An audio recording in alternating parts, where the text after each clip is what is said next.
What's going on, everybody? Welcome back to Not For Granted with your boy DG. Lovely life. Lovely wife. I guess life. You are life too. Okay. Lovely life. Carly. Hi, guys. So, we often get asked, how do you maintain a marriage collectively but still work on yourself individually? Mm-hmm. How do you? How do we? What's the key? What's the secret? I mean, there's a lot of different components, but I think the main is, well, I think too, even that question can be foreign to some people because I think there's a misconception that with some couples that everything needs to be done together. You need to be interested in the same things I'm interested in. And if we're not compatible on every single level, then it won't work. So you're saying that essentially you don't have to be the same as the other person and it can still work? Yeah. No? I think the biggest part is understanding and respecting the differences between each other and like truly hearing each other versus just like, oh yeah, no, he does his thing, I do my thing. You know, I think that's different. I think you have to do that. Am I making sense? But understanding why he needs to do his thing and why. So if you look at us, you have your thing and I have my thing. So what's your thing? Aloneness. Doing what? Like I like me time. So like, well, what do you do during me time? So Just to give an example of. So our morning routines. My morning routine is meditate, be still, be quiet, journal, read. And it's always the same every single day. Sometimes it's outside, sometimes it's in the bedroom. But I notice like yours is usually, it doesn't look the same as mine. But it's still the same thing in terms of you and your own individual life. Like Right. you're still working. I get the same thing out of it that you do. Thing, it just looks different. Like Yeah. one's playing at the park, the other one's in a gym. But we're still working on our game. Yeah. And I remember really early on, like I thought you had to do it exactly how I was doing. Look, do this, you gotta do this, Remember, you didn't like that. No. You don't like to be told what to do. No. I want to do the opposite. Like I'm gonna do the opposite even if I don't want to do the opposite. That's how I get you to do something. Yeah. To do Okay. the opposite. All right. So, but anyway, I remember like the spiritual ego being like, how come she's not working on herself the way I'm working on myself? Let me ask you this. What happens if one partner's not working on themselves or not, like, and one person is? Will it work? Well, I think it's like I don't know how you define working on yourself. Well, Maybe some becoming people more self-aware, like developing yourself, like Right. whether it's therapy, whether it's reading, whether it's meditation, whatever it is, doing something to become more aware of your inner world. If one person's doing it and one person's not, do you think a relationship can work? I think it can work, meaning stay in it, whatever. I mean, Okay, it's not, so- but I don't know how much growth takes place together because we grow together in lots of ways, like when we're together, like through our children, through adversity that we have as a couple, as a family, we grow together, but there's also growth taking place independently and it looks really different. But if I'm growing independently and you're not, I think, or vice versa, you're going independently and I'm not, but we still deal with the same adversity as a couple or the same growth as a couple. I think eventually that will be really hard Yeah. because we're gonna have way different perspectives. What's hard for you may not be hard for me. What's challenging for you? What's I don't know, lots of different things I think that happen if you're not independently working on yourselves. Because when you are hit with something as a couple, can you really collectively deal with it if you haven't been doing the work?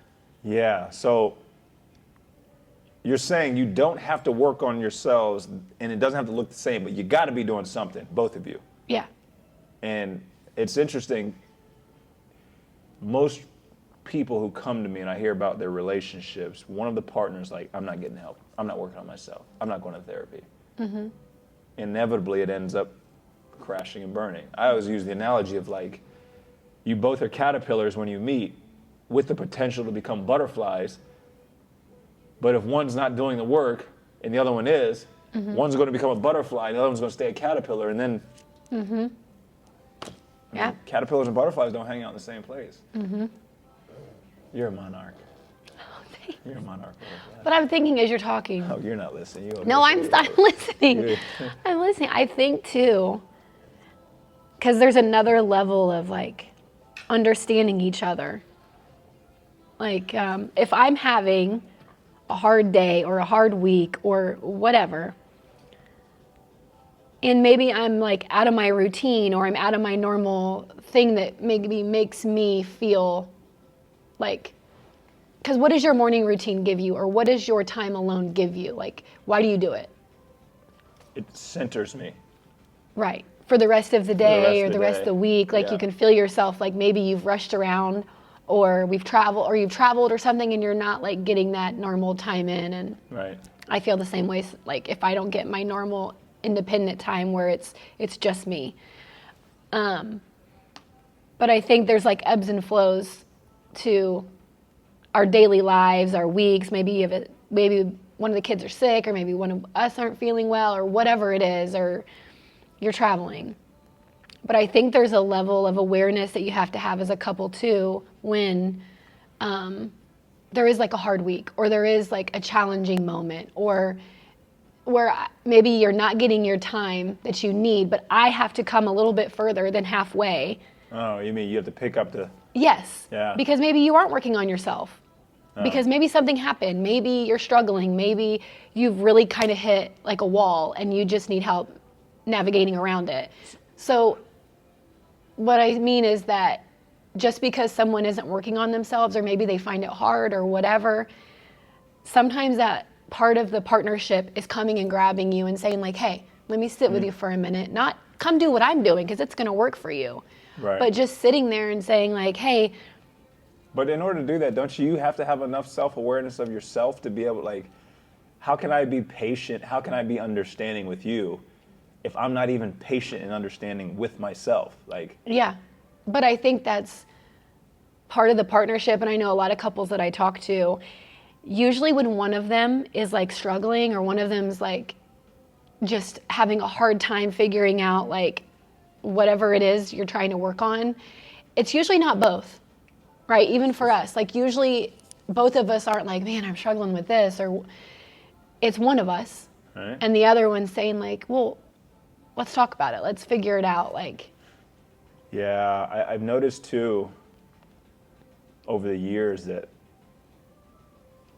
because we've been working on ourselves, independently, we don't now depend on the other person to be our source of, like, oh, make me feel good. yeah, like, oh, she's having a good day, so then I'll have a good day. Or she's in a bad mood, now I'm in a bad mood. Like, we've been able to regulate ourselves, which then makes it easier to help the other person when the other person's maybe in a lower state. Remember before, it used to be like, well, you're in a bad mood, then I guess I'm in a bad mood.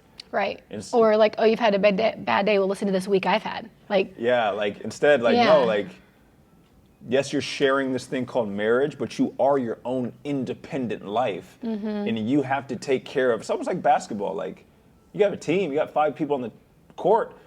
Like, each player has to work on their game individually, and then when you put it all together, it'll work out. right. So I feel like marriage it's the same thing. Let me ask you this. You remember, I don't remember this, you told me this. I didn't remember saying this, but it sounded like something I would say, but it's crazy that I said this at that time because I didn't even have the awareness that I have now when we were in Florida. And we were going through all that stuff. And we came back, and you were a stay-at-home mom. I was the one who was working, and then we flip-flop. You went Coming back when we moved from back. Florida, yeah. You went to work, and I became Mr. Mom. Uh-huh. And you said that I told you I just need time to work on myself, or something like that. Is that what I?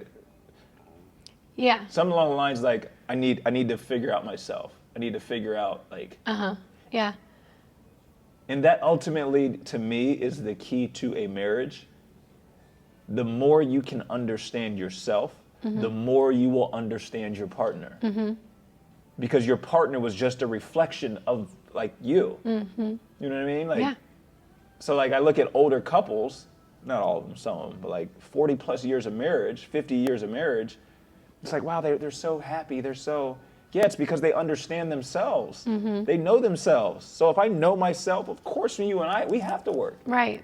Because how well can your partner really know you if you don't know who you are? How you gonna know me better than I know me? Right. Yeah. Yeah.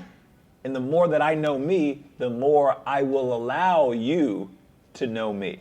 You can't know me better than I know me first. Right.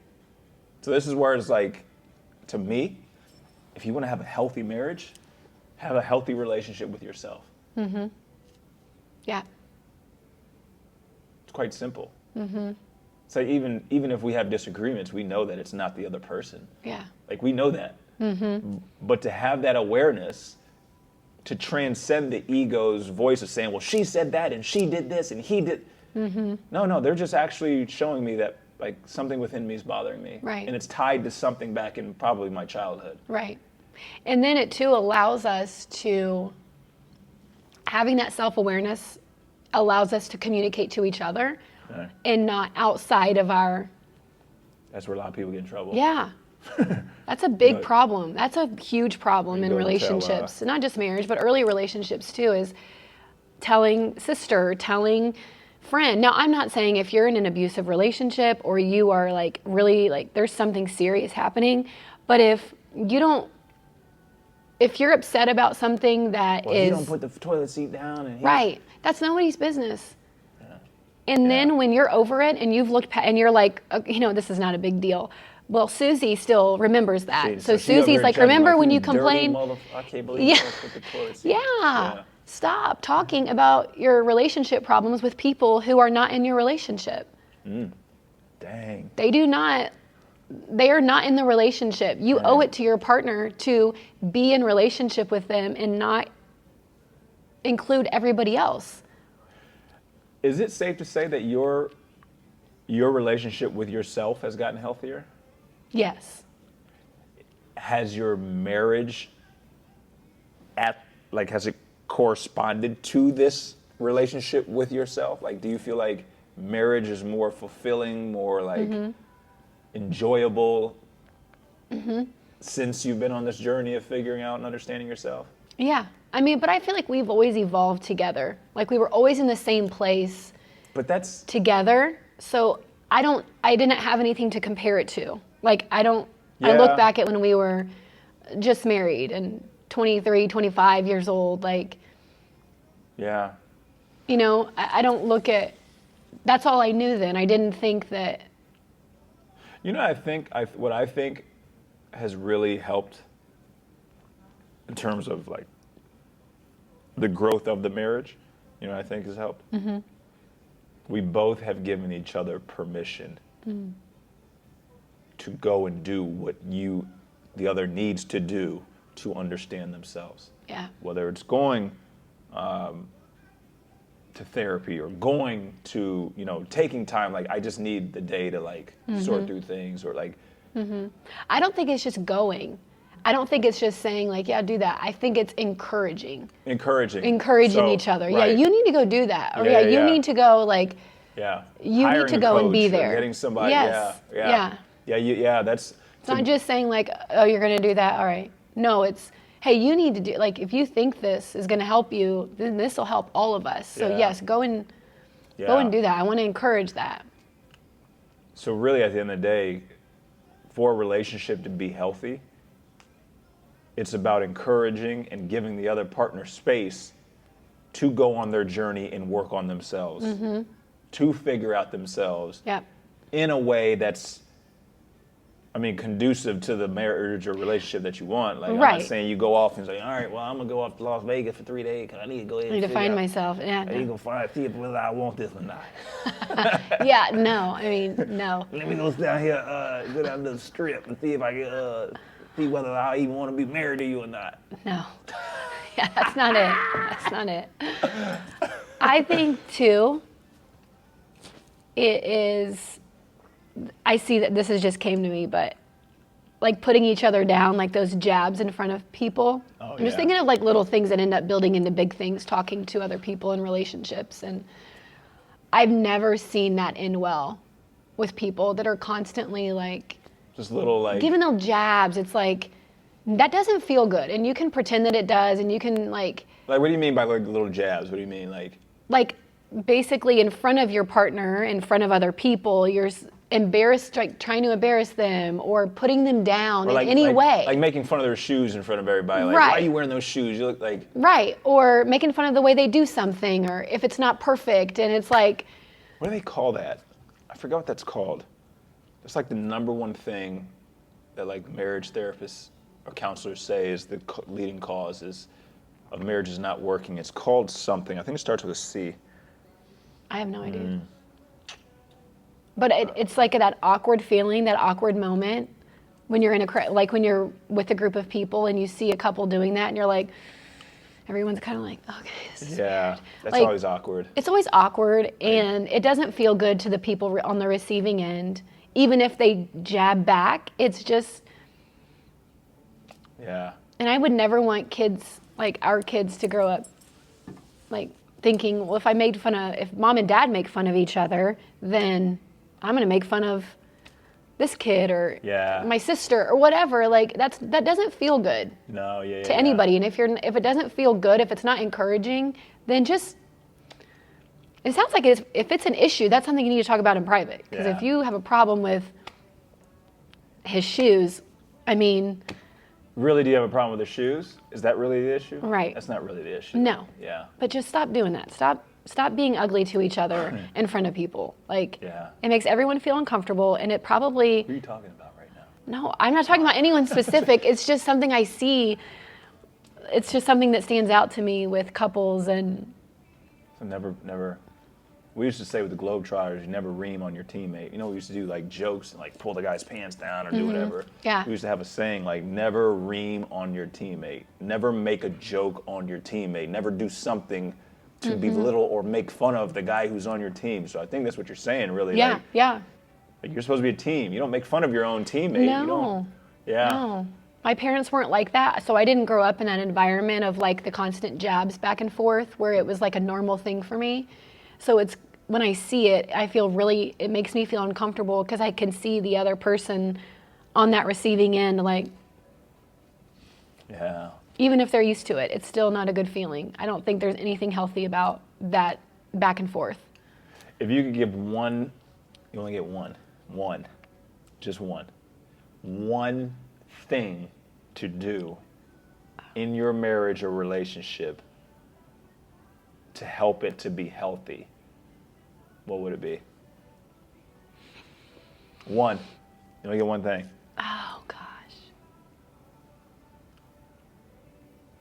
I would say take time to hear each other, not just about, it's almost like initially it may feel forced to like sit down and talk about something other than your kids, work, other people in your circle or whatever, but to really hear each other and to be intentional about how they're feeling, what they want to hearing the other do, what are their person. goals. Like, I don't feel like, Sometimes you hear me, because sometimes I talk about some stuff and you be like, you always get that same look. You close your mouth and you go,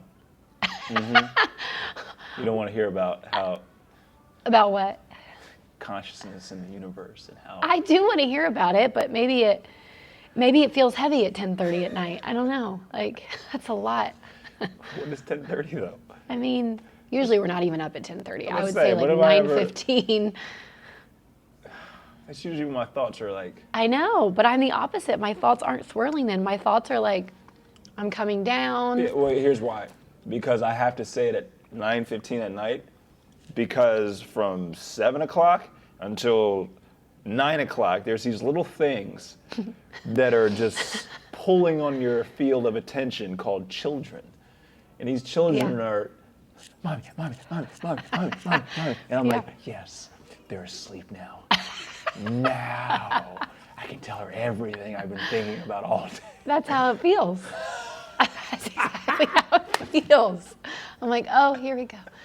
No, but not all the time. There's some days where maybe that means going on like a date night. I don't even like calling it that because it just We just seems. had a date night last We night. did. It was wonderful. We planned it for what? 2 weeks? A week? Yeah. We were like, oh, wait, this is how our date nights go usually. We always do this. We were like, okay, We're going to go to Ruth's Chris. We're gonna go to Ruth's Chris. We'll get dressed up. We'll get nice. Have a nice, maybe even get like a horse and carriage to take us there.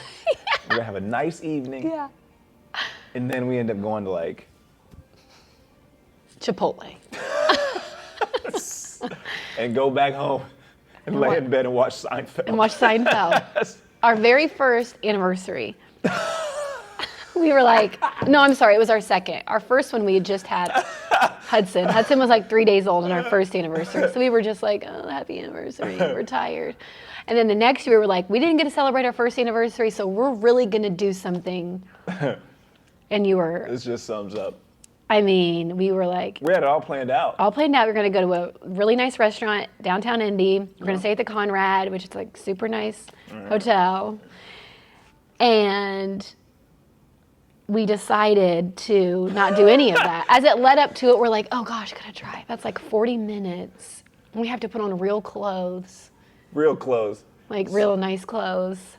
So we ended what up, we did was we stayed at Homewood Suites and watched Dateline. and went to Olive Garden Yeah, I got a headache from Dateline. and watched Dateline, Murder Mystery. Yep. Yeah. And I'm sure it was still great, but But sounds good in theory to do all everything does with Yeah. me. Like, yeah, let's do this. And Yeah. I get there, I'm like, no, I just want to go get a book and sit outside and read. Yeah. But I feel like that really just sums up life because we don't actually need all of those things to create the experience that we're looking to experience. Right? Yeah. I enjoy my time with you. I enjoy your presence, but I don't need to go to a nice restaurant and go do this and do that in order to really truly experience the essence of what you are. Yeah. And how many times we think that with marriage, we need to go have this, we need to go into this. It's like, no, why don't you just take time to be quiet and be still and just enjoy the presence of your partner? Yeah. That will suffice most of the time. Yeah. And vacations are cool. Okay, vacations are fun. It forces you to kind of be present because you're not in your typical environment with the dishes and the laundry and everything. But for me, we have great memories going on vacation with us and with the kids, but the most meaningful moments for me when I look are like basic everyday moments in our house. Yeah. It's, Like yeah. It doesn't have to be some big, huge. production. Yeah. Yeah. I think, you're one thing that that I asked you, the one thing. I was hoping that you would ask me what mine was, but I'm just going to tell you. Okay, what is No, it? it's fine. I'll do it. What is it? I think you have to be doing something to better understand yourself individually. You gotta be, whether it's therapy, whether it's journaling, whether it's meditating, whether it's mindfulness, whether it's whatever it is, you need to do something to be better understanding yourself Yeah. individually in your own way.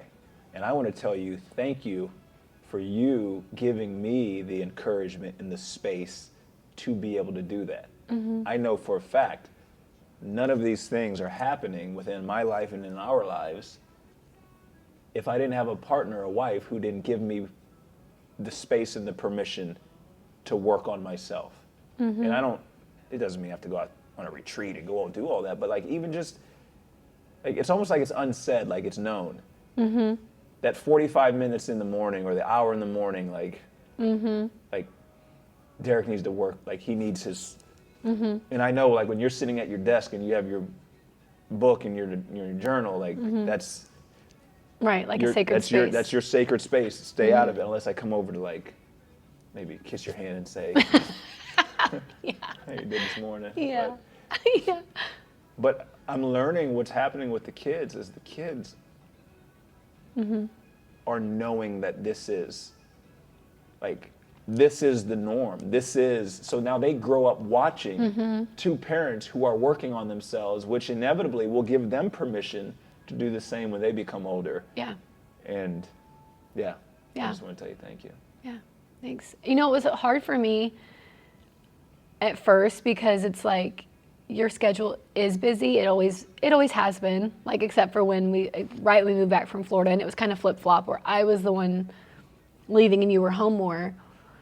But I remember feeling like really selfish at first, especially as a mom, That's something. for taking that time. Like, oh, if somebody needs something, I need to get it right now. I need to stop what I'm doing. I need to get it right now because, well, maybe when kids are like Babies, 6 months right? old and 1, yes, of course, like they need you right then.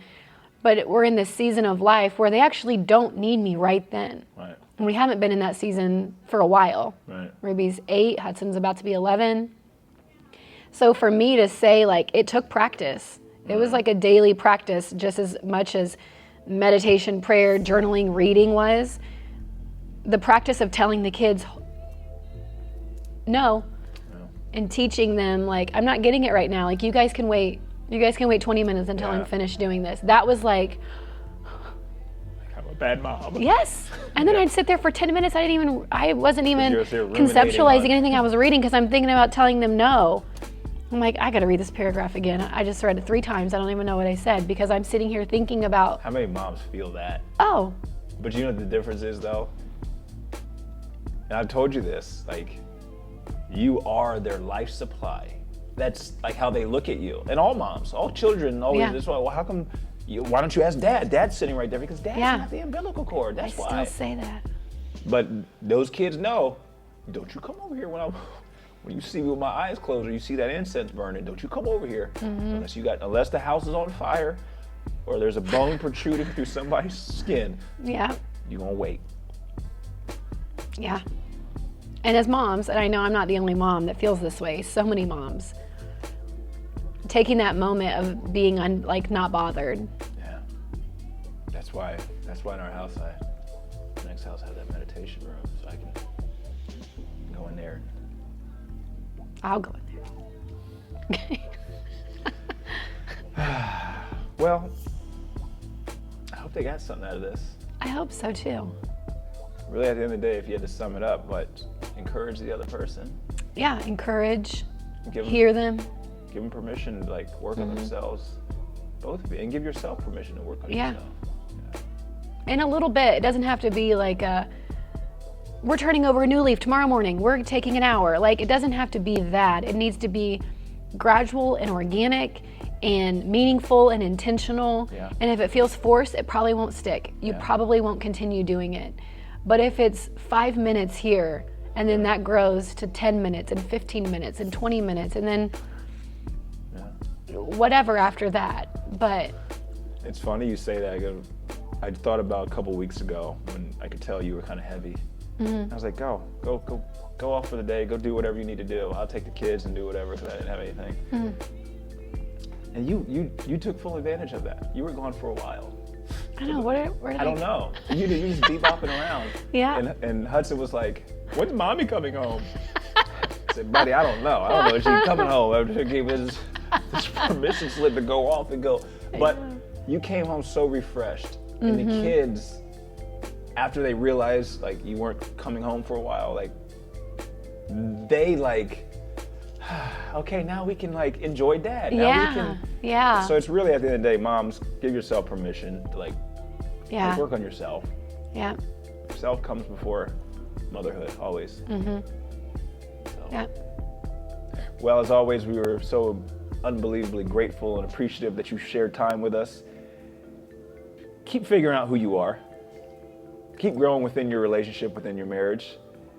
And do not take it for granted.